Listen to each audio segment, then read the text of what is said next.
அன்புள்ள ஆண்டவரே, மீண்டும் உம்முடைய மகா இரக்கத்தினாலும் உம்முடைய மகா தயவினாலும் இந்த நாளின் பகலின் ஆசீர்வாதத்தை காண்பதற்கு என் தேவன் கிருபை கொடுத்தீர். எங்களுக்கு நல்ல நித்திரையை கொடுத்தீர். மீண்டும் உம்முடைய கிருபையினால் எங்களை எழுப்பினீர். நன்றி ஆண்டவரே. வந்திருக்கின்ற எங்கள் ஒவ்வொருவரோடும் உம்முடைய சமாதானமும் சந்தோஷமும் தங்கி இருந்து இந்த நாளை நாங்கள் உமக்கென்று ஆண்டவரே அர்ப்பணிக்க எங்களை ஒப்புக் கொடுக்கிறோம். மீட்பர் இயேசு கிறிஸ்துவின் நாமத்தில் ஜெபிக்கிறேன் நல்ல பிதாவே, ஆமென். அன்பு பிள்ளைகளே, கர்த்தருடைய வார்த்தைகளை கேட்பதற்கு வந்திருக்கிற உங்கள் அனைவருக்கும் நம் ஆண்டவரும் இரட்சகருமாய் இருக்கிற இயேசு கிறிஸ்துவின் பரிசுத்த நாமத்தின் இந்த ஓய்வு நாளின் காலையின் வாழ்த்துக்களை தெரிவித்து கர்த்தர் நமக்குள்ளாக தங்கும்படி உங்களை அன்போடு வாழ்த்து வரவேற்கின்றேன். கர்த்தர் நம்மோடு இருப்பாராக. இந்த நாளுக்குரிய செய்தி, இன்றைக்கு நம்முடைய வாழ்க்கையில் சமாதானம் மிக குறைவாய் இருக்கிறது. ஒருவர் குடும்பத்தில் உள்ள பிரச்சனைகளிலே சமாதானம் இல்லாமல் இருக்கிறார்கள். ஒருவர் தனிப்பட்ட வாழ்க்கையிலே சமாதான குறைவோடு காணப்படுவதை பார்க்கிறோம். சந்தோஷம் அவருடைய முகத்தில் நிழலிடுவது இல்லை. எப்பொழுது பார்த்தாலும் துக்கங்களும் துயரங்களும் ஆபத்துக்களும் தான் அவர்களை சந்தித்து கொண்டிருப்பதை நாம் பார்க்கிறோம். கிறிஸ்துவை ஏற்றுக்கொண்டிருந்தாலும் ஏற்றுக்கொள்ளாமல் இருந்தாலும் இந்த அனுபவங்கள் அநேக மக்கள் மத்தியிலே இருப்பதை நாம் பார்க்கிறோம். இன்றைக்கு அப்படிப்பட்ட மக்களை ஆண்டவர் அழைத்து, உங்களுக்கு ஏதாவது சமாதான குறைவு உண்டா? துன்பங்களில் மூழ்கி கொண்டு இருக்கிறீர்களா? என்னிடத்தில் வாருங்கள் என்று சொல்லுகிறார்.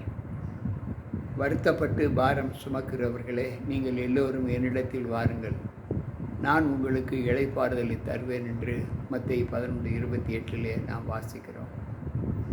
அன்பு பிள்ளைகளே, இன்றைக்கு நம்முடைய வாழ்க்கையில் நாம் அப்படிப்பட்ட சமாதான குறைவுகளை நாம் பெற்றிருக்கும்போது நாம் செய்கிற பணிகளும் நமக்கு பூரண சந்தோஷத்தை கொடுக்காது. ஆண்டவர் சொல்லுகிறார், 50வது சங்கீதம் 15வது வசனத்திலே ஆண்டவர் இப்படி சொல்லுகிறார், ஆபத்து காலத்தில் என்னை நோக்கி கூப்பிடு, நான் உன்னை விடுவிப்பேன், நீ என்னை மகிமைப்படுத்துவாய் என்று சொல்லுகிறார். ஆபத்து காலத்தில் என்னை நோக்கி கூப்பிடு, நான் உனக்கு உதவி செய்வேன், உன்னை விடுவிப்பேன் என்று சொல்லுகிறார். கேட்டுக்கொண்டிருக்கிற அன்பான தேவ பிள்ளைகளே, எந்த சூழ்நிலையிலும் சந்தோஷ குறைவால் வாழ்கிற உங்களை ஆண்டவர் திருப்திப்படுத்துவேன் என்று சொல்லுகிறார். உங்களுக்கு எவ்வளவு பெரிய பிரச்சனையாக இருந்தாலும் சரி, என்னிடத்தில் கொண்டு வாருங்கள் என்று சொல்லுகிறார். நமக்கு நேரிடும் ஆபத்துக்களிலே நாம் கர்த்தரை நோக்கி கூப்பிடும்போது அவர் சொல்லுகிற வார்த்தை 18வது சங்கீதம் 18வது வசனம் சொல்லுகிறது, ஆபத்திலே எனக்கு எதிரிட்டு வந்தார்கள், கர்த்தரோ எனக்கு ஆதரவாய் இருந்தார் என்று சொல்லுகிறார். நமக்கு ஆபத்து நேரிடும்போது நம்மை விரோதிக்கிறவர்கள் நமக்கு எதிரிடையாக வருவார்கள். கெட்ட காலம் என்று சொல்லுகிறோமே, அந்த கெட்ட காலத்தில் நாம் அநேக இக்கட்டுகளை சந்திக்கக்கூடிய ஒரு வாய்ப்பினை இந்த உலகம் நமக்கு கொடுக்கும். ஆனாலும் நாம் மனம் பதறாமல், மனம் சோர்ந்து போகாமல், விரக்தி அடையாமல் நாம் கர்த்தருடைய பாதத்தில் நம்மை ஒப்பு கொடுக்கும்போது ஆண்டவர் நமக்கு வேண்டிய நல்ல விடுதலைகளை அவர் கொடுப்பேன் என்று வாக்கு கொடுக்கிறார். அன்பு பிள்ளைகளே, சற்று யோசித்து பார்ப்போம். எல்லா நிலைகளிலும் ஆண்டவர் நமக்கு ஆறுதலையும் தேறுதலையும் கொடுக்கிறேன் என்று வாக்கு கொடுக்கும்போது நாம் தேவ சமூகத்தில் நாம் நம்மை ஆண்டவருடைய அனுபவத்தை பற்றி கொண்டிருக்கிற ஒரு சத்தியத்தை நாம் கேட்க வேண்டும் என்று ஆண்டவர் சொல்லுகிறார். அன்பு பிள்ளைகளே, ஆண்டவர் சொல்லுகிறார், நான் சாந்தமும் மனத்தாழ்மையுமாய் இருக்கிறேன். என் நுகத்தை உங்கள் மேல் வைத்து கொண்டு ஏற்றுக்கொண்டு என்னிடத்தில் கற்றுக்கொள்ளுங்கள், அப்பொழுது உங்கள் ஆத்துமாக்களுக்கு இளைப்பாறுதல் கிடைக்கும் என்று மத்தேயு 11:29 சொல்லுகிறார். எனக்கு பிரியமான தேவ பிள்ளைகளே, நாம் வருத்தப்பட்டு பாரம் சுமப்பதை காட்டிலும் அந்த அனுபவத்தில் இருந்து நம்மை விடுவிக்கிற ஒருவர் உண்டு என்பதை நாம் ஒரு நாளும் மறந்துவிடக்கூடாது.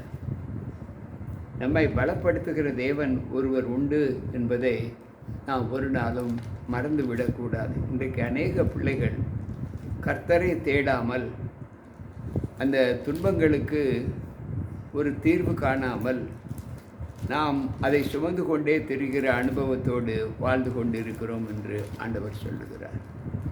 என்னை நோக்கி கூப்பிடு என்று சொல்லுகிறார்.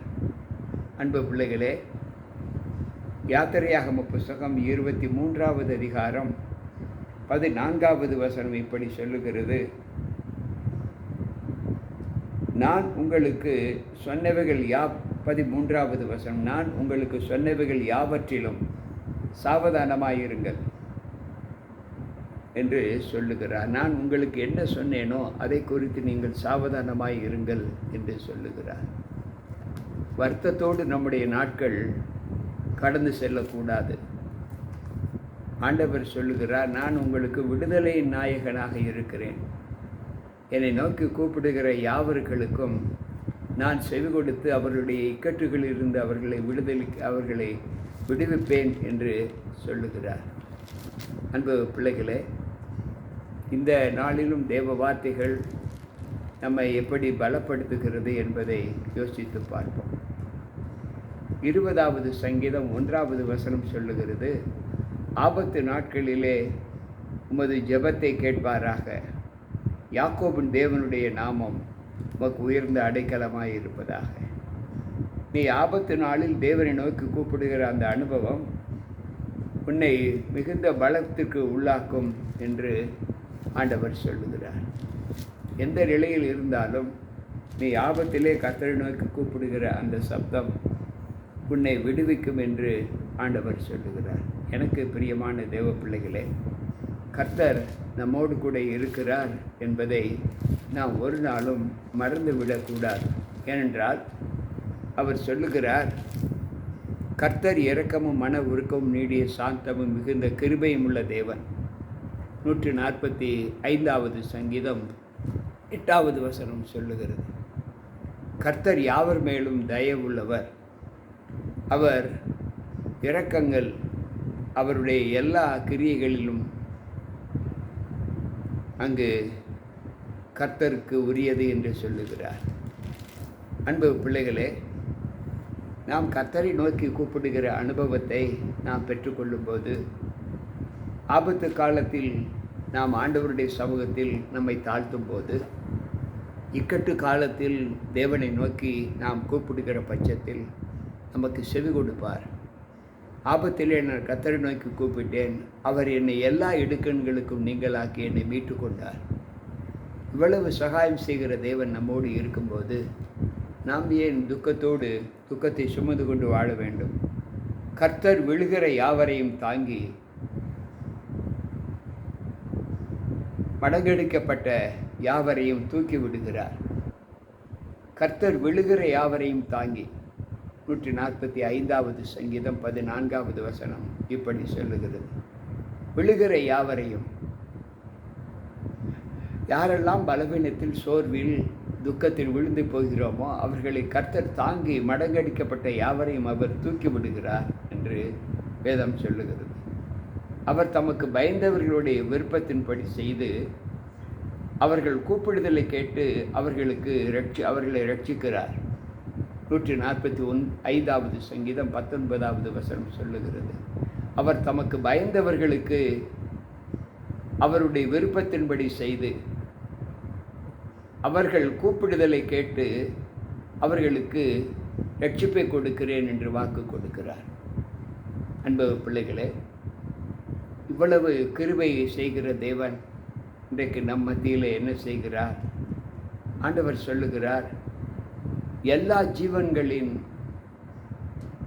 கண்களும் உம்மை நோக்கி கொண்டிருக்கிறது.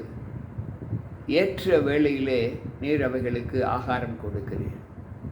யாரெல்லாம் பசிதாகத்தோடு இருக்கிறார்களோ, யாரெல்லாம் ஒரு ஆகாரத்திற்காக தங்களை வருத்தி கொண்டு இருக்கிறார்களோ, அவர்களை கர்த்தருடைய கண்கள் பார்த்து அவர்களுக்கு நல்ல பசியை போக்கக்கூடிய ஒரு வல்லமையை ஆண்டவர் கொடுக்கிறார். கர்த்தர் விழுகிற பிள்ளைகளை எப்படி தாங்கி அவர்களை நேசிக்கிறாரோ, அதே போல தேவனுக்கு பயந்து நடக்கிற பிள்ளைகளுடைய கூக்குரலை கேட்டு அவர்களுக்கு விடுதலை கொடுக்கிறார். அன்பு பிள்ளைகளே, அவர் ஒடுக்கப்படுகிறவர்களுக்கு நியாயம் செய்கிறார். பசியாய் இருக்கிறவர்களுக்கு ஆகாரம் கொடுக்கிறார். கட்டுண்டவர்களை கர்த்தர் விடுதலையாக்குகிறார். 146வது சங்கீதம் 7வது வசனம் சொல்லுது. எனக்கு பிரியமான தேவ பிள்ளைகளே, இன்றைய அனுபவத்திலே நாம் கர்த்தரை நோக்கி கூப்பிடுகிற அந்த சப்தத்திற்கு நாம் எவ்வளவு இறங்கி அவருடைய பாதத்தில் நம்ம ஒப்பு கொடுக்க போகிறோம்? கவலை வேண்டாம். ஆண்டவர் சொல்லுகிறார், உன் சஞ்சலமும் உன் தவிப்பும் உன்னை விட்டு ஓடி போகும் என்று சொல்லுகிறார். அன்பு பிள்ளைகளே, சற்று யோசித்து பார்ப்போம். நம்முடைய வாழ்க்கையின் தரங்கள் நம்மை எந்த அளவு தேவ சமூகத்தில் நம்மை பலப்படுத்துகிறது என்பதை யோசித்து பார்ப்போம். செப்பனியாவின் புஸ்தகம் 3வது அதிகாரம் 15வது வசனம் சொல்லுகிறது, கர்த்தர் உன் ஆக்கினைகளை அகற்றி உன் சத்துருக்களை விலக்கினார். இஸ்ரவேலின் ராஜாவாகிய கர்த்தர் உன் நடுவில் இருக்கிறார். இனி நீ தீங்கை காணாதிருப்பாய். அன்பு பிள்ளைகளே, ஆண்டவர் சொல்லுகிற வார்த்தை, இஸ்ரவேலின் ராஜா உன் நடுவில் இருக்கிறார். இனி நீ தீங்கை காணாதிருப்பாய். இவ்வளவு ஆறுதலை கொடுக்கிற தேவன். ஏசாயா தீர்க்கதரிசியின் புஸ்தகம் 60வது அதிகாரம் 20வது வசனம் சொல்லுகிறது, இனி உன் துக்க நாட்கள் முடிந்து போகும் என்று சொல்லுகிறார். எனக்கு பிரியமான தேவ பிள்ளைகளே, நம்முடைய வாழ்க்கை நம்மை விட்டு நீக்கப்படும் என்று நாம் நினைக்கிறோம். ஏனென்றால் அவ்வளவு துக்கத்தோடு வாழ்கிறோம். ஆண்டவர் சொல்லுகிறார், உன் கண்கள் இனி தீங்கை காணாதிருக்கும். உனக்கு இருக்கிற சஞ்சலமும் தவிப்பும் உன்னை விட்டு ஓடி போகும். உன் தீங்கு நாட்களுக்கு, உன் துக்க நாட்களுக்கு நான் முற்றுப்புள்ளி வைப்பேன். இனிமேல் அவைகளை நீ காணாதிருப்பாய். அன்பு பிள்ளைகளை, இவ்வளவு ஆறுதலை கொடுக்கிற தேவன் நம்மை எப்படி தேற்றுகிறார் என்பதை நாம் யோசித்து அவருக்குள்ளாக இந்த நாளை நாம் ஒப்பு கொடுப்போம். கர்த்தர் சொன்ன வார்த்தை, ஆபத்து நாளில் நான் உன்னோடு கூட இருந்து உன்னை விடுவிப்பேன் என்று சொல்லுகிறார். இந்த வார்த்தைகளை கேட்டுக்கொண்டு இருக்கிற அன்பான தேவ பிள்ளைகளே, யாருக்கெல்லாம் மிகுந்த மனபாரம் உண்டோ கவலைப்பட வேண்டாம்.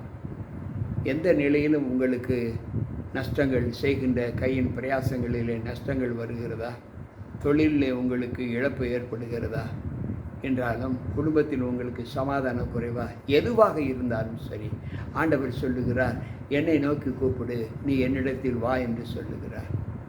விருப்பமுள்ள பிள்ளைகள் என் சமூகத்தில் வந்து நான் கொடுக்கும் ஆசீர்வாதங்களை பற்றி செல்கிறார்கள் என்று சொல்லுகிறார். வாலிப நாட்களிலே நாம் நுகத்தை சுமப்பது எளிது என்று சொல்லுகிறார். என் நுகத்தை உன்மேல் வைப்பேன் என்று சொல்லுகிறார். அவைகள் உனக்கு பெரிய சமாதானத்தை கொடுக்கும் என்று சொல்லுகிறார்.